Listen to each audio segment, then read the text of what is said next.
Hey everybody, I am here in Chongqing, China with Alex from Reportify Media, a good friend. We have worked together several times in the past, and now I'm so happy to be here. We're gonna walk around Chongqing, talk about what's going on here, and just have a great conversation.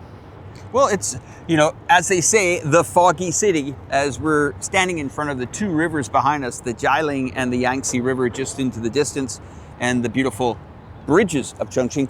Danny, thank you for meeting up with me here in Chongqing. Let's talk about your arrival. You arrived in Shanghai last night? Yeah, no, I was in Shanghai for a few days actually. Before this, I was at a conference at the Shanghai Institute for American Studies. We talked about U.S.-China relations, which I know you and your audience is very much interested in. And so we spent a few days there, saw the sights as well, and then came here. This was our next stop, Chongqing. And we're here for about 4 days, so I'm very excited. Curious, about your Chongqing visit. What do they have planned for you to see in our city? Can you talk about that? Is that okay? Yeah. Well, there's actually not a lot planned. It's a lot of just seeing what's going on here. I know that this is one of the most vibrant and popular attractions now for both domestic and international tourists. So actually not a lot planned. I know we're going to see mutual friend Daniel Dumbrill. He's going to show us around. We were at the Donghuang Cave, I think it was. Yeah. And it's very beautiful. It's just so, when we talk about the trade war, for example, it's just so, there's so much activity happening here. It's, my wife and I were joking, we're like, this is worse than the Brooklyn Bridge, because the Brooklyn Bridge is usually packed. But here in Chongqing, there's nothing like it. There's so many people just out doing business, having fun. It's a vibrant city. There's so much to do here. So I look forward to just getting even just a little taste of it. Yeah, this city's really changed. Even, I've been here going on 5 years. What we noticed that this used to be, a really big industrial city. Now it's a key point in the Belt and Road, the BRI. We have what we call the Chongqing-Chengdu Economic Circle. Chengdu is only an hour here away from the city by bullet train. And then we have the Yangtze River trading corridor behind us here, because it's a city of rivers. But also, I think the audience would like to understand why it's strategically important here. Well, these rivers, these corridors, they connect together to form a very big logistical line. A lot of logistical lines that come out of Chongqing end up in Southeast Asian countries. That's why we see the expansion of the high-speed trains in Laos. That's why we see the international land-sea trade corridor that connects these countries and branches out. And there's a train that leaves here and goes all the way to Germany. And that takes a lot of important components like batteries, laptops, Lenovo that has laptops, things that are really delicate to do by air freight or need to be safer to transport. Another question I have for you is, you arrive in Shanghai. I mean, that's a power capital of, I would say, Asia. I hear the port in Shanghai is listed at the 8th largest economy in the world, just the port. But let's talk about this trade stuff here. A little bit of a blunder, I think, from America. Would you agree with me on that? A little bit. I'd say it's a big blunder. It was, early in the Trump administration, there was a lot of hope, I think, that the Trump administration would at least try to get some respite from what the prior administration was doing, not only with China, which was quite hostile. There was more sanctions, more tariffs during the Biden administration, as well as, of course, this growing and continuing talk about literal war, about a military encirclement. I mean, this is very serious. But then, of course, there were all these other fronts that Joe Biden's administration was involved with in West Asia. Ukraine, of course, is a big one. So there's a little hope with Donald Trump's rhetoric that there would be some kind of shift, because he was talking about working with Russia, working with China. He said China and the United States should solve the world's problems together. But immediately he came in, Liberation Day happened, and what did we find out? Well, China was from the very beginning going to be the most tariffed country, if we use that word. And he went maximum pressure on China. He 145% up until a point. But look at what just happened. Switzerland, the meeting in Switzerland happened. They came to a 90-day pause, and now we're kind of back at square one, where the Biden administration was, at least for these 90 days. I think there's slightly higher tariffs now, but it's a big blunder in the sense that the United States likes to fashion itself as a very powerful country, the world leader. But at this moment, we have a Trump administration that is going maximum pressure and then having to scale back almost on at every level, every aspect of, especially foreign policy. But it's not just foreign policy, because the United States also has a lot of internal problems that need to be discussed and resolved, and a lot of those are also not receiving any attention, or when they are, the Trump administration has to do the same thing, which is he goes maximum pressure, and then because of the courts or whatever it is, he has to scale back. So a lot of blunders here, definitely, Alex, but I think what we're seeing is that the United States is in real need of course correction. It needs to become a normal country that operates and cooperates with the rest of the world on a fair basis. We're not seeing much of that with Trump, but I didn't expect it. This has been unfortunately a problem. This has been an unfortunate problem for the United States for many decades, and it's one that it's quite obvious China is aware of, and we saw China take a really firm stance behind its principles, and the world is watching, because I know a lot of people in the United States who are very impressed with China, and I think this U.S.-China row, this rift that occurred over the trade war, actually has done a lot to improve the standing of China in the eyes of many Americans. It's a big shift from just 4 or 5 years ago, when the United States political class tried to use COVID as a way to denigrate China. Things have changed a lot, even in just a few months. So on the one hand, big blunder for him, but there have been some positive elements to it. And now the world can kind of take a little bit of a breather that, yes, there will not be a world economic crisis because of the absolute attempt to decouple completely from China, which is what those tariffs were essentially going to do if he did not roll back. The thing is that let's look at the casualties, the unseen casualties in this. The American business, that average person that either sells on platforms like Amazon, sells on platforms like eBay, brings in goods to put items together to export to other countries. Those relationships were put on either pause, on hold, or actually were broken. Okay, and what happens is then there's, how do we find out if are there other suppliers in other countries for these people? They quickly found out there wasn't. Okay, and this whole trade tariffs was designed to bring manufacturing back to the United States. In fact, it's done worse than that now. There is no trust in the system for people to say, well, wait a minute, what if we do invest this much money in? Are you going to then steer the boat this way? What if you don't? What is our business?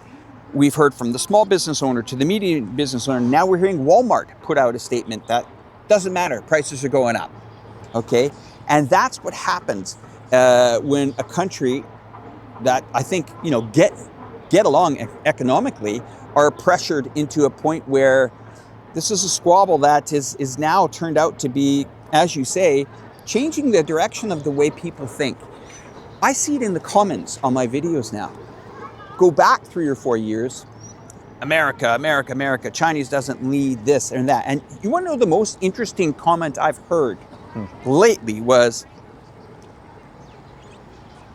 America doesn't want free trade, it wants free slave. And it doesn't matter if they get trade with China, they want slave labor. That's what they want. They don't want these other countries to enjoy the prosperity, even though a lot of these profits on these companies are brought back to America. Comments? Well, isn't it so interesting that for many years the United States has accused China of pursuing and using so-called slave labor in its controversial province of Xinjiang, which I've been to and I've been very privileged to go to twice now. But it's actually, you're exactly right. The United States, this is what its political class, its economy, and I want to be very clear that people in the United States are so detached from this process. They are not dictating terms to the Trump administration, to Congress, or whoever in the political class. No, it is these powerful forces, these monopolies, these corporations, that China does so much to ensure that the market is regulated to the point where it works for the society in the United States. No, the market, if we can call it that, because really it's just an oligopoly, it's a monopoly. There's only a few corporations, banks, military contractors that really do control things in the United States, and they yes, they want to see a world where they basically have free reign to extract rent and extract maximum profits. And what is required for that is wherever we're talking about, whether it's China or elsewhere, it requires a system and a society that is willing to bow down to this. And what we saw with this trade war, Alex, is that much of the world, even Japan, you had countries all over the world say, no, we can't do this. We cannot bow down to this level because it will ruin us. And I think this is a trend we are seeing around the world.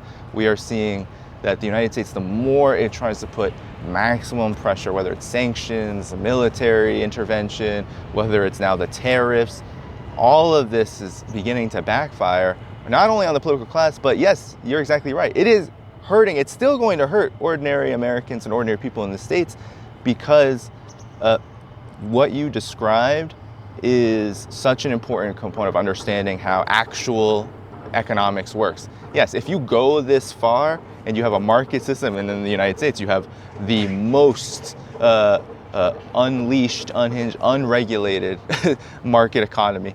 When you have that, it's so monopolized, you decide to threaten their existence, their business, you scare them away from their most important trade partner, which is China. Yeah. What ends up happening is, yes, we're still going to see inflation. We still do. We already had it, and it's only going to get worse because, yes, Temu and Shane and all of these low-cost delivery apps and markets and companies, they're scared. They're scared that this is going to continue to happen. It's only a 90-day pause. We don't know.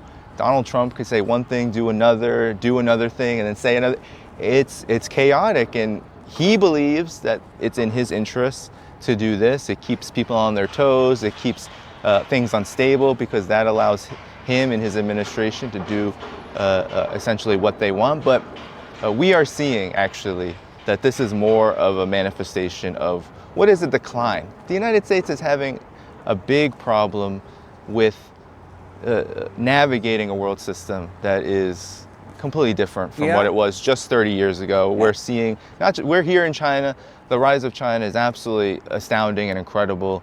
There's a reason why U.S. foreign policymakers are so scared, because they know that China not only has the goods, literally has the goods to provide the world an alternative trading system and partner, one that is so much more mutually beneficial, but they're also afraid that on the other side, they just can't compete anymore. Yeah, and their markets cannot compete with China's rise. And this is true across the board around the world in other areas, Russia, etc. Like they feel this deepening isolation that is self-made and self-inflicted. Yeah, let's look at this. So if you bring China in as your trading partner, you're bringing a nation that has not been to war in 50 years. Has no interest in actually, inflicting military pain on other countries.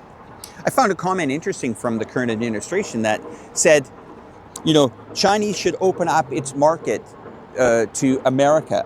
Well, the last time I went to a Western hotel in a Western managed, shopping mall with shops from all over America after having a Starbucks. China is open for America. Then they say, well, America is open for China. Well, is it? Where are the Huawei phones that the Americans would like to have to try out besides, maybe an iPhone? So these markets that aren't necessarily open, they are actually sanctioned. I'll give you an idea here. This is a city, look at this, 32 million. Do you hear any traffic noise? Nope. Almost 50% of the cars driving across that bridge are new energy vehicles. Yep. Okay? This is a big, big motor city. They would call it the motor city of China. The traffic is incredible here, yes. The traffic, also including the manufacturers here. We have Chang'an, we have Great Wall Motors, we have other companies here. We have a huge BYD factory, a battery factory, about an hour in the Bishan district, just in the distance there, about an hour, a little over an hour from the center. I went out and visited this district. BYD is a big name. I'm sure it's starting to get into America now, if the tariffs are going to be removed. But I went out there and I said, how many employees in this company? And they said, 1 million. And they said, but they took the care and attention to make it very clear to me that over 107,000 of those employees of the million were in R&D. And this is a country that does welcome engineers from all over the world as well, experts from all over the world as well, to prosper. And that's the confusion that I have, Dan, is why I clearly think America just does not want competition. Mm-hmm. Yeah, and you're right, it doesn't. And it's so interesting because I think people, ordinary people in the United States, would love innovation, would love to compete, would love the ability to be able to do a lot of things that China is doing. They would love the opportunity to work and to develop and to design some of the most cutting edge technologies, new energy vehicles, 6G, 5G, all of this. They would love the opportunity to do this. But it's the United States' political system, its economic system, how it is not dictated by the people. They don't get a say in what exact policies are administered. And so what ends up happening is, you're exactly right. People who do make up the Congress, the President of the United States, and the corporations and the big monopolies behind them, they don't want to see that investment. They don't want to see that competition, because they feel like if they do that and lose, then they won't make money. And the thing about China that I am so always amazed by is, you said it with the electric vehicles. Every time I'm here, I see that growing. The new energy vehicles are just everywhere on the road. There's always thousands upon thousands of more high-speed rail lines, and on and on and on. New Huawei technology and phones. And a lot of that you have to put in before you get back. And China is willing to do this because the government is willing to support that kind of innovation, so that the benefits in the medium and the long term are seen not only in the people, but the entire society. And you said it, there is a huge free market here, and China is willing to do business and trade with everybody, but they're not willing to do it under the auspices of bullying, under the umbrella of being told and dictated to that they need to serve others. No, it needs to be a mutually beneficial relationship, and that is something that the United States right now, and for many years in its history, is just not able to do. They find such a thing to be completely anathema to their overall objective, which is to be the hegemon, to be the top dog. And if you're going to be the top dog with a system that is predicated upon monopoly and extracting as much money as possible from at the expense of everyone else, well, it's hard to innovate like that. It's hard to develop like that. And since the advent of deindustrialization in the United States, we've seen the United States plunge itself further and further into things like endless wars. I cover geopolitics, and this is the root cause of this is, well, if you can't compete with anyone, if you can't stand shoulder to shoulder and say, no, I'm actually going to be better than you. I can develop a hypersonic missile too. No, Yemen has a hypersonic missile. Russia has them. Iran has them. China has them. The United States doesn't have them. Well, if I can't develop 5G, 6G technology, if I can't develop hypersonic missiles, if I can't develop new energy vehicles, if we can't build high-speed rail, well, you can't do it either. Right? That's the mentality. It's everyone has to be brought down so that the United States' system is on top. Even though this system is showing itself, whether it's a trade war, the economic crises like 2008 and 2020, whether it's plunging itself into near nuclear war with Russia, or trying to encircle China and bully China militarily, Iran, what's happening in West Asia, all of this is showing the world that the United States can't be trusted. Sanctions, trying to starve countries off from development itself. This is all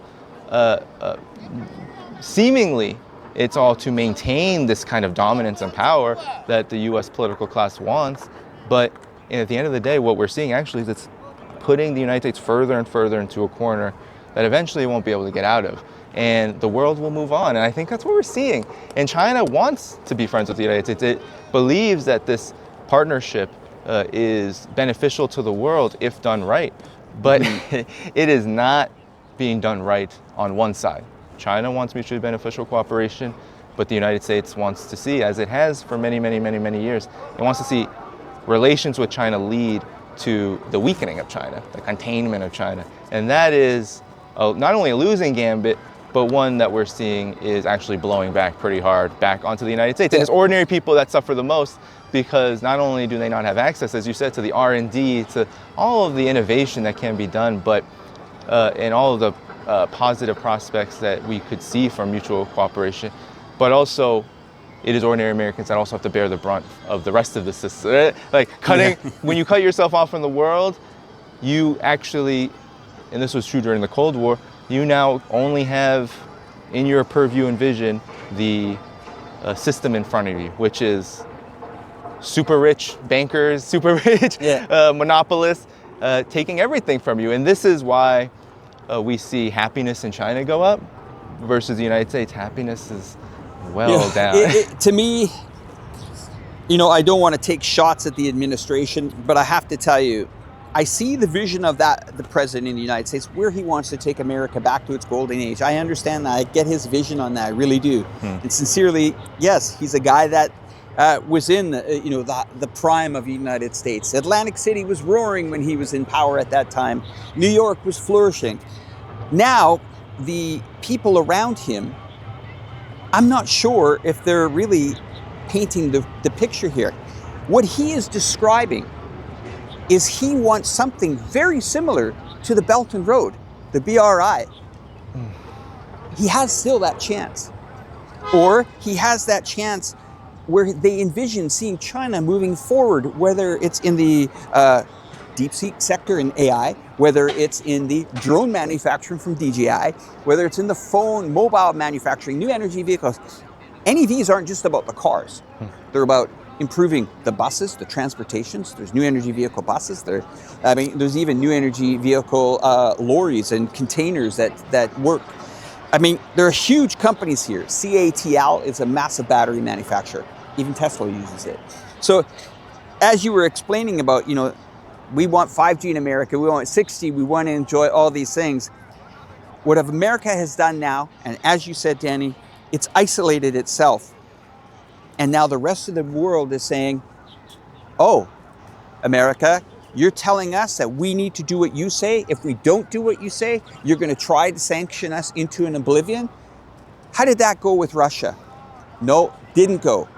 You pretty much severed that relationship with Russia. You severed the banking system through the SWIFT banking system. The Chinese, the Russians worked together to rebuild their economy. Do you think you're going to get 130 to 140 million Russians roaring back into Europe saying, yeah, I really want to open my hotel or go to the property that you seize, or the money of the bank account that you seize, or now I can finally go back after 3 or 4 years because I can get a visa now? This will resonate in people's minds for generations. This is what happens. We have a country that is isolated now. If it can just get on a goddamn airplane and fly over to China and just for 1 week sit down and watch what the hell is happening. Because I get these videos too. Oh, Alex, what are you talking about new energy vehicles? They would never last. They're dead. They can't last in -40 climate. They can't do it. Yes, they can. Yes, they can. Yes, they can. Yes, they can. Danny, let's wrap up this segment of the video here, and then we're going to do a walk and talk. So this segment I'm going to use now. We'll edit it, but I want you just to explain your channel. I'm going to put it up front of the video, okay? Sure. And we'll do that. But we'll just hang on. So we'll do our proper ending, and then I'm just going to add an additional clip, okay? Well, Danny, it's been a pleasure to have you in the beautiful city here of Chongqing. What's your plans for the next couple of days then? So we're going to be in Chongqing. We'll hopefully meet up with Daniel Dumbrill, mutual friend. And after that, we go to Chengdu, and then we end in Beijing. So we have some work to do in Beijing, some journalist work, but for the most part, it's just seeing the sights and having a good time. Great. And Danny, for our viewers, can you explain what happens when they arrive on Danny Haiphong's page on YouTube? Tell us what you're all about. Sure. So on YouTube, the channel name is Danny Haiphong. And essentially what you will find there is geopolitical analysis covering essentially the major fronts of US foreign policy, from what's happening in West Asia, in the Middle East, to the Ukraine conflict, as well as US foreign policy vis-a-vis China. And those are essentially the main focuses. I I generally like to have conversations, so I bring guests on. We deliberate and talk about the major, not only the news stories, but really what the developments in the world are telling us about where we are going as a human race. And a big focus is covering this shift away from the United States being the dominant, what some call the unipolar power, to a more multipolar world where we see countries like China, like Russia, and others chart a course of development that is more fair and just. And that's really what this is all about, is getting to a more fair and just world. Well, thank you for sharing that. And of course, everybody, if you're watching Report of 5 Media, we do pretty much geopolitics as well as a lot of on-site travel. And lately, we've really got into the economy here in China, discovering the benefits of the Belt and Road Initiative, to the Canton Fair, to the Shanghai Auto Show, you name it. We are feet on the ground here in China. Anyway, what a great chat that was. Thank you very much, Danny. Thank you, Alex. Good to be here.